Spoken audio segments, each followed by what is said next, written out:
Ah, si Pao? Hindi, siya si.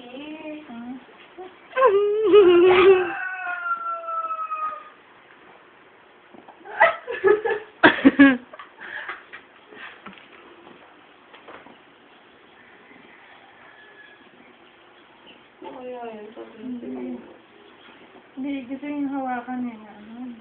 Sige na kapahawakan mo.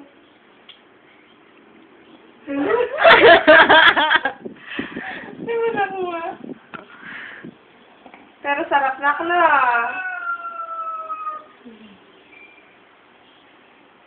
Ay, shit, nakuha niya da. Tanggalin mo. Masakit ka lang naman yun. Ang balat. Ah, maybe. Naasiman lang siya kas, hindi niya nilulunok. Masakit sa yun. I-stick yung sa lalamunan niya.